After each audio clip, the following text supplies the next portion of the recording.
In my back transformation video, one of my subscribers asked me this question: Kashan, you are suggesting the strength training back exercises, but how I'm able to do these exercises when I have a bad posture and weak middle back musculature? Not only this, if you go on social media, you will find many people asking this question that I have lower back pain when I deadlift or do any row movements. What is the solution? Does I have a herniated disc? What's the reason for back pain, etc.? In this video, I'm going to show you my personal snippets of how I was able to alleviate this situation with only 3 strength training exercises, no mobility drilling, no stretching that you've been seeing in all of the other videos that are suggesting. So stick with me until the end of the video, because I'm going to show you one bonus tip that if you implement, it will be very beneficial to maintain the stable upright posture for the long period of time. Hey Kinetics geeks, welcome back to Kinetics with Kashan.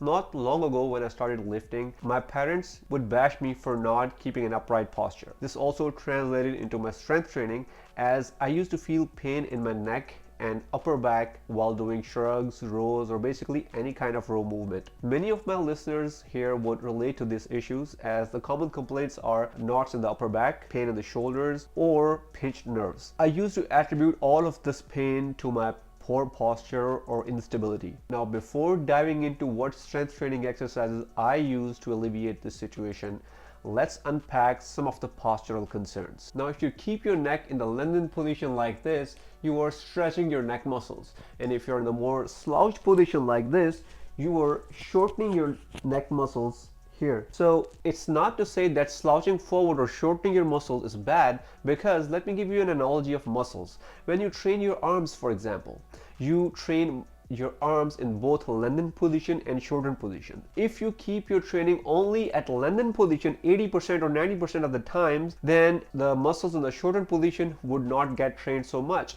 In order to maximize the muscles, you need to incorporate both lengthened bias training as well as the shortened bias training. Similar is the case with the posture. If you keep only one posture throughout the day, only the tissues in that specific area would get stressed, while the other tissues in the shortened position would probably just be smoking cigarettes. So you need to utilize all the tissues in your body, and that means varying your posture throughout the day. What do we learn from this? Slouched posture is not the worst posture, and upright posture is not the best posture either. As long as we keep varying our posture throughout the day, we're good to go. Then what's the reason why many people are not able to perform the back exercises and feel pain all the time? So I figured out there are 3 main reasons why we feel the back pain while doing the strength training back exercises. The root of the problem is our posterior chain is not strong enough to maintain the upright posture. Now, most of us love to do all those exercises of the muscle groups that people can see. For example, chest, shoulders,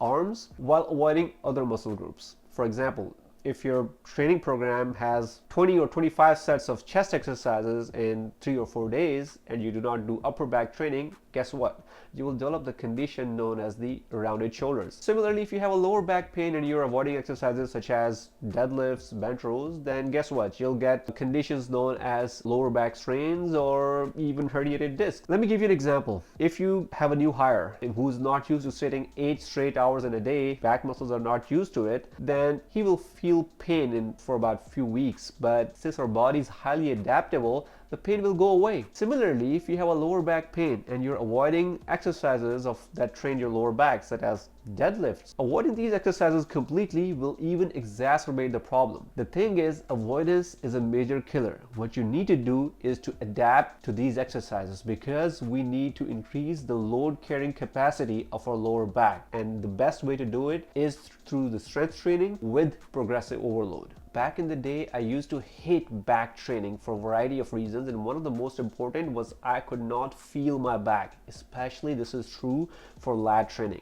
No matter how many YouTube videos I see to engage my lats, I would just fail to engage my lats, and I would feel that my forearms are getting more pumped. Whenever I used to do bench rows, I would not want to do a second set because my back used to ache, but I would just do it for personal satisfaction or just for hitting PRs. As soon as I figured out the way how to engage my lats, I never looked back, and I completely transformed my back. And if you want to check out my back transformation, check out this video here. Focusing on mobility drills, even if you have a weak lower back, might not be a good idea. because you should want to do some strength related training instead, which has a higher rate of return. See, the mobility drills are not bad, but they have a lower strength transfer to your daily life. Would you be able to lift heavy load of basket of groceries from the ground if you keep on doing the mobility drills? Probably not. So why not utilize that time of doing exercise specific dynamic warm-ups,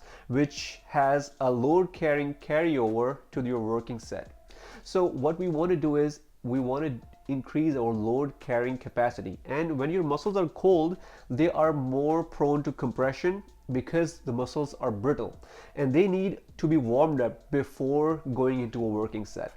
When you do the mobility drills, you keep on repeating the same movement every day and you can't progress it. So at best they are not bad because you're doing some physical activity, but at worst they might be a waste of time that you could have otherwise used to do exercise specific warm-ups that does a better job of warming up your joints before your actual working set, and thereby increasing your load carrying capacity. The first exercise that I started doing was rack pulls instead of deadlifts, and the reason is simple. Because you're lifting the bar from an elevated position, you're completely taking out your lower body out of the equation, and hence this exercise is safer because there's no risk of lower back injury. While still this exercise allows you to focus not only on your upper back but also the mid back, rhomboids, teres minor and major. The key to doing this exercise is starting with the very small weights and then keeping the shoulder width grip, keeping a deep breath, and then lifting the bar while engaging your lats until you completely stand up with the bar while thinking about squeezing your back at the same time.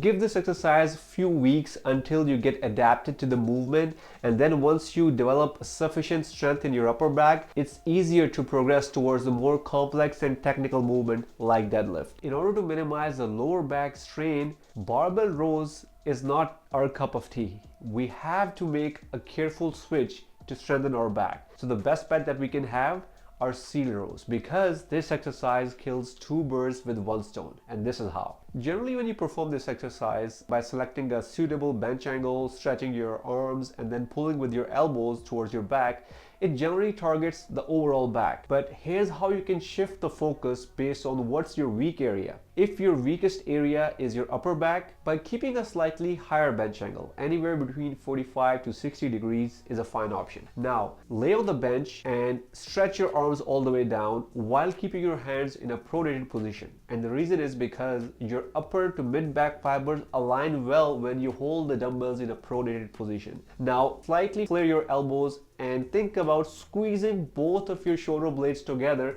while still pulling through your elbows.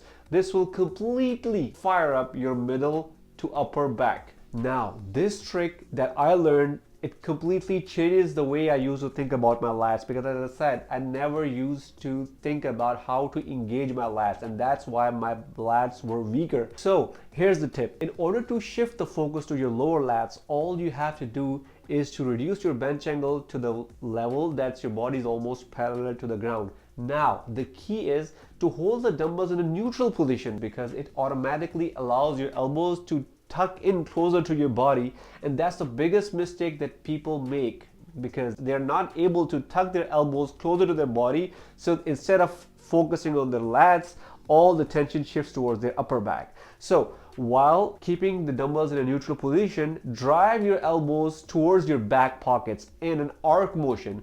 This way you will completely engage your lats, and your mind muscle connection would be out of ordinary. One of the reasons for the tightness and discomfort in the upper back and neck is because of the weaker trapezius muscles. In order to target my upper traps, I choose cable shrug movement as my go-to. And here's the reason. Cable shrugs provide consistent tension throughout the range of motion, and it is also safe on the lower back as well. Here's the technique to perform this exercise. Remove any attachments from both cable ends and then stand tall holding both cables in your hands, and then shrug the shoulders until and try to touch to your ears. Pause here for 1 to 2 seconds and then release until you feel the complete tension on your trapezius muscles. Now, here's why this exercise is better than the barbell shrugs. Reason number 1 is that every time you shrug the bar up, you have to bend forward a little bit, and which puts a lot of strain on your lower back, especially when you try to go heavier. Secondly, you also run into an inconvenience of always bar touching and rubbing your thigh area that lead to a loss of tension while performing this exercise. Cable shrugs, however, has no such issues, and that is why this exercise is a clear winner to develop crazy upper trapezius muscles. Before moving on to our bonus tip, if you have gotten any value in this video so far, don't forget to hit that like button and do consider subscribing to my channel. The bonus exercise we're talking about here are forward walks. Forward walks is a comprehensive exercise that targets your overall upper back muscles, including the upper traps, rhomboids, mid back, and also your lower neck muscles. Remember when we used to feel pain when we do deadlifts or rows and we feel crazy pain in the neck? Being stronger in this exercise will help you reduce this neck pain in the long run as well. Here's how to do this exercise correctly.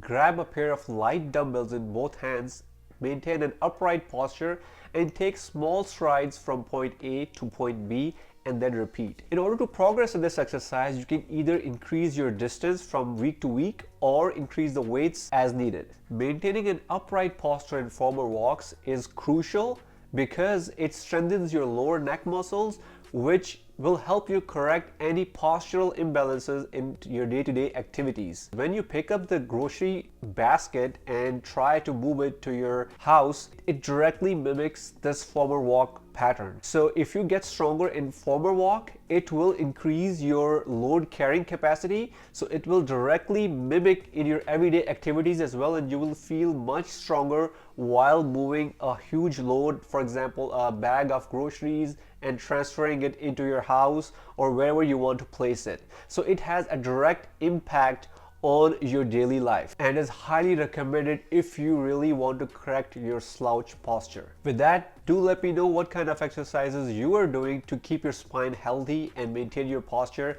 and what of the information in this video really was an aha moment for you to implement in your daily life. Performing all of these exercises will help you achieve the strong upper back in about 2 to 3 weeks, as well as the pain-free lower back in the same time period. However, I would highly recommend checking out this video next, where I showed you my back transformation and dig deep down into what kind of exercises I did to completely smash my overall back, and I'll see you next week.